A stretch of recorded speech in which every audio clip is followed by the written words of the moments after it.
الحمدللہ علی رب الارض والسماء والصلاة والسلام علی من کان نبیا وآدم بین الطین والماء وعلی آلہ واصحابہ والعلماء اما بعد فاعوذ باللہ من الشیطان الرجیم بسم اللہ الرحمن الرحیم۔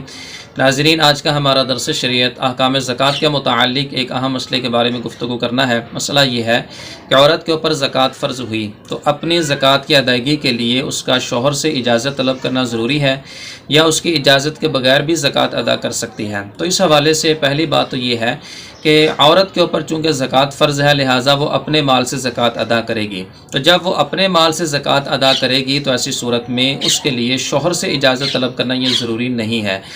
شوہر سے اجازت طلب کرنا اس صورت میں ضروری ہے کہ جب وہ شوہر کے مال سے زکوٰۃ ادا کرے گی، اور بعض اوقات ایسا ہوتا ہے کہ شوہر پیسے لا کر حفاظت کی نیت سے عورت کو دیتا ہے، تو وہ چونکہ شوہر کا مال ہوتا ہے لہٰذا اس مال سے وہ عورت زکوٰۃ ادا نہیں کر سکتی۔ اگر وہ زکوٰۃ ادا کرتی بھی ہے تو پھر بھی اس کی زکوٰۃ ادا نہیں ہوگی۔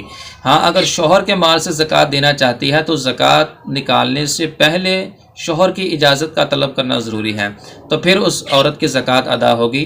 بصورت دیگر اس کی شوہر کے مال سے دی ہوئی زکوٰۃ ادا نہیں ہوگی۔